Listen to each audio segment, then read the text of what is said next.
अस्सलाम वालेकुम ख़वातीन व हज़रात, मैं हूं मखदूम शहाबुद्दीन और आप देख रहे हैं मेरा फेसबुक और यूट्यूब चैनल। बड़ी ही अहम और बड़ी ही हैरानकुन खबर है।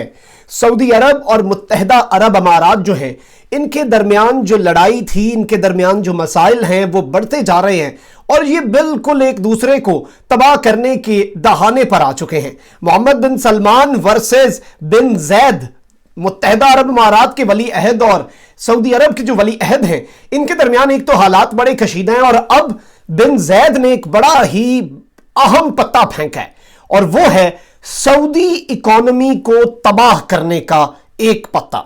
और इसके अंदर ये करने क्या जा रहे हैं, ये तेल की पैदावार बढ़ाने का फैसला कर लिया गया है यूएई की जानिब से और कीमतें जो हैं वो सिफर तक आ जाएंगी। और एक तंजीम है ओपेक, उसके मुतालिक एक बहुत बड़ी खबर आई है कि अक़वाम मुत्तहदा ये जो मुत्तहदा अरब अमारात है, ये इस आलमी तंजीम के अंदर से निकलने का सोच रही है और इसके सऊदी मईशत के ऊपर तबाह कुन असरात मुरत्तब हो सकते हैं। और बिन सलमान और सदर पुतिन जो हैं, उन्हें एक मरतबा फिर लड़ाया जा सकता है, यानी एक तीर से बिन जैद दो शिकार करने वाला है और एक होगा सऊदी इकोनॉमी को तबाह करने का और दूसरा होगा व्लादिमीर पुतिन और मोहम्मद बिन सलमान को लड़वाने का। ये तमाम तर तफसीलात आज की इस वीडियो में आपके सामने रखेंगे, लेकिन उससे पहले अगर अभी तक आपने चैनल को सब्सक्राइब नहीं किया तो सब्सक्राइब भी कर लें और घंटी के निशान को भी दबा दें ताकि आने वाली तमाम तर जो वीडियोस हैं वो आप तक पहुंचती रहें। और इसी तरह मुकम्मल ईमानदारी के साथ मैं और मेरी टीम हकाइक पर मबनी सच्ची और मुस्तनद खबरें आपकी खिदमत में पेश करते रहें। ख़वातीन हज़रात, कोरोना ने अगरचे तमाम तर ममालिक की इकॉनमी को बुरी तरह तबाह किया है और बहुत ही बड़े बड़े डेंट लगाए हैं। कुछ ममालिक की इकॉनमी को इतना अफेक्ट किया है एक साल के अंदर कि आने वाले 20 सालों के अंदर वो प्रैक्टिकली पॉसिबल ही नहीं है उनके लिए रिकवर होना। लेकिन सबसे ज्यादा अगर हम बात करें कि जिन ममालिक को नुकसान हुआ है, जिन ममालिक की इकॉनमी मुतासर हुई है, वो ममालिक हैं जिनका इन्हिसार तेल पर था, यानी कि जो ऑयल एक्सपोर्ट करके तेल बेच के जो अपनी मईशत को चला रहे थे और उनका एक मेजर चंक जो है उनकी इकॉनमी का वो ऑयल के ऊपर डिपेंडेंट था। उन ममालिक की इकोनॉमीज इतनी बुरी तरह मुतासिर हुई हैं कि आप उसका अंदाजा भी नहीं कर सकते। सनतें बंद हुई, लॉकडाउन हुआ, इसकी वजह से तेल की खपत जो है उसमें कमी हो गई। सड़कों के ऊपर आपको पता है पिछला पूरा साल गाड़ियां नजर नहीं आई। दूसरी जानिब अगर हम इंडस्ट्रीज के लेवल पे बात करें, इंडस्ट्रीज बंद थी, लॉकडाउन थे, उसकी वजह से तेल की खपत तो थी नहीं।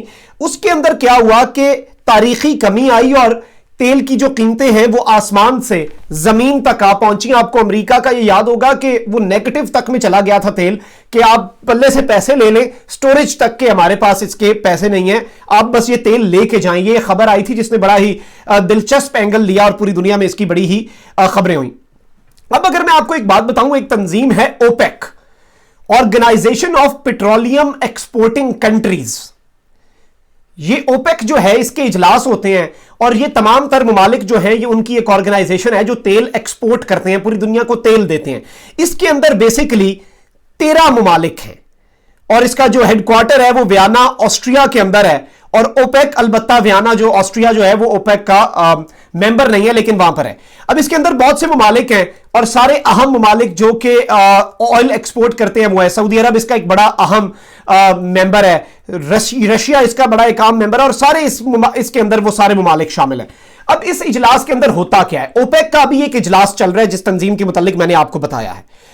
इस अहम मीटिंग के अंदर अब क्या होगा कि सऊदी अरब के वली अहद मोहम्मद बिन सलमान जो है, उन्होंने ऑयल की पैदावार, इससे पहले अगर हम थोड़ा सा पहले चलें, मोहम्मद बिन सलमान ने ऑयल की पैदावार बढ़ाने का ऐलान किया था जिसका ईंट का जवाब रूस ने पत्थर से दिया और उन्होंने कहा कि रूस और सऊदी अरब के दरमियान ताल्लुकात बिल्कुल खराब हो रहे हैं। और इनके दरमियान जो टेलीफोन कॉल हुई थी उस वक्त जब मोहम्मद बिन सलमान ने अपनी तेल की पैदावार बढ़ाने की कोशिश की थी, उसके मुतालिक भी इतलात आई थी कि वो कॉल इंतहाई कशीदगी का शिकार हुई और उसके अंदर कोई खुशगवार माहौल में कोई बात नहीं हुई इन दोनों के दरमियान।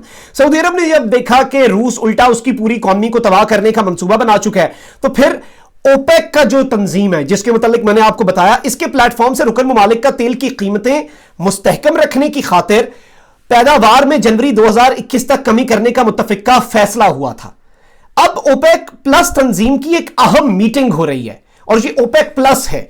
इस मीटिंग के मुतालिक मैं पहले आपको बता देता हूं, ये हो रही है जी वेडनेसडे, थर्सडे और फ्राइडे, और ये नवंबर 30 से दिसंबर 1 तक ये हो रही है मीटिंग। और ये ओपेक की जो ऑयल प्रोडक्शन है 2021 के पूरे साल के लिए उसके अंदर हो रही है। ये तंजीम करती क्या है, ये ममालिक के अंदर ये कहती है कि कोई मुल्क बहुत ज्यादा अपनी तेल की पैदावार बढ़ाएगा नहीं, तेल की कीमतें मुस्तहकम रहेंगी, हम सब मिलकर काम करेंगे और कोई ऐसा काम कोई मुल्क नहीं करेगा जो कि बिल्कुल आउट ऑफ द वे और जो दीगर ममालिक को नुकसान पहुंचाए। इसके अंदर मुत्तहिदा अरब अमारात जिसकी इकॉनमी का इन्हिसार तेल पर है, वो इस तंजीम से निकलने की ठान चुका है और ऐसा खतरनाक ये फैसला है जिसका सऊदी अरब जो है उसकी मईशत पर बराह रास्त बहुत ही बुरा असर पड़ने वाला है। और फिर से सऊदी अरब अगर अपनी तेल की कीमतें बढ़ाता है तो पुतिन उसके खिलाफ हो जाएगा। मुत्तहिदा अरब अमारात को रूस से कोई ज्यादा मसला नहीं है, इसी चीज का बिन ज़ैद जो है वो फायदा उठा रहे हैं। अब अगर मैं आपको अरब न्यूज की यह खबर बताऊं, UAE leaving OPEC, a storm in an oil barrel. ये कह रहे हैं कि ये एक ऑयल बैरल के अंदर बड़े अरसे से एक तूफान पनप रहा था जो अब उबल के सामने आएगा और यूएई ओपेक को छोड़ने जा रहा है। और इस आर्टिकल के अंदर इन्होंने बड़ी अहम बातें और बड़ी ही इंपॉर्टेंट चीजें लिखी हैं। कुछ इसकी चीजें मैं आपके सामने लिखता हूं, बताता हूं कि ये क्या बता रहे हैं कि यूएई जो है, UAE was becoming tired of having its supply constrained by OPEC deal as one of the lowest cost producers in OPEC। यानी सबसे लो कॉस्ट पे यूएई बना रहा है, सबसे कम कॉस्ट पे जब आप बना रहे हो और एक तंजीम आपको कहे कि आपने ज्यादा नहीं बनाना, इसमें यानी आपके मुल्क का तो नुकसान है लेकिन दीगर ममालिक का फायदा है। दीगर जो आपके मुकाबले में लोग ऑयल प्रोड्यूस कर रहे हैं उनका फायदा है क्योंकि आप लोएस्ट कॉस्ट पे बना रहे हैं, आप सस्ता भी बेच सकते हैं। लेकिन वो ममालिक आपको कहते हैं कि भाई आपने इस सेट अमाउंट से ज्यादा तेल नहीं बनाना। अब इसके अंदर होता क्या है, अब ये रेवेन्यू जो है ये बहुत ज्यादा बढ़ा सकता है यूएई अगर वो ओपेक के अंदर से निकल जाए, और इसके अंदर कोई टाइम फ्रेम भी नहीं है और इसके ऊपर यूएई को बड़े अरसे से तशवीश थी। और ये अरब न्यूज का बहुत बड़ा दावा आया है जिसने अरब दुनिया के अंदर एक भूचाल जरूर खड़ा कर दिया। अब उन्होंने ये एक और बताया है कि जो यूएई है वो किसी भी सूरत इसके अंदर से निकलेगा ओपेक के अंदर से, और वो ओपेक के ऊपर, ओपेक के जो वजूद है उसके ऊपर पहले ही काफी सवालात खड़े कर चुका है। अब इसका इंपैक्ट डायरेक्टली और इनडायरेक्टली किस पे होगा ये हम बात कर लेते हैं। होगा क्या, यूएई के इस फैसले से एक जानिब तो तेल की कीमतों में कमी से सऊदी मईशत का बुरी तरह कबाड़ा होगा, और अगर बिन सलमान ने उस कबाड़े से बचने के लिए तेल की कीमतें बढ़ाने का फैसला किया तो उसका वैसा ही जवाब फिर से सदर पुतिन दे देगा जैसा वो माजी में कर चुका है। यानी रूस भी पैदावार बढ़ाएगा, और अगर रूस ने पैदावार बढ़ाई, क्योंकि रूस का मुकाबला इस वक्त सऊदी अरब से है, तो रूस ने पैदावार बढ़ाई तो फिर मोहम्मद बिन सलमान के लिए वो भी एक बहुत बड़ा लम्हा फिक्री है। तो दोनों तरफ से ये डूब चुका है और यूएई जो है उसकी अपनी मईशत डूब रही है। इस बात का आपको इस बात से अंदाजा होगा, वो सिटीजनशिप्स भी दे रहे हैं, वहां पे नेशनैलिटियां दे रहे हैं क्योंकि उनकी अपनी मईशत बिल्कुल तबाही के दाने पे है।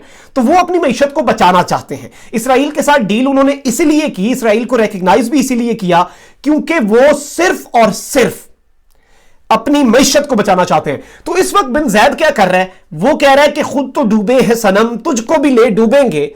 अगर मेरी मईशत तबाह हो रही है तो आओ भाई मेरी कश्ती में सऊदी अरब भी सवार हो जाए। या तो दो ही ऑप्शंस हैं, सऊदी अरब तो हर कॉस्ट में सऊदी अरब को इसका नुकसान होगा, यूएई को इस इकदाम से फायदा भी हो सकता है और ये बैकफायर भी कर सकता है। लेकिन उनकी मईशत ऑलरेडी डूब रही है, उनकी मईशत को ऑलरेडी इतना बड़ा डेंट लग चुका है, तो उनके लिए कोई बहुत बड़ा मसला नहीं होने वाला और उनके लिए कोई बहुत बड़ी प्रॉब्लम नहीं होने वाली, क्योंकि they have nothing to lose।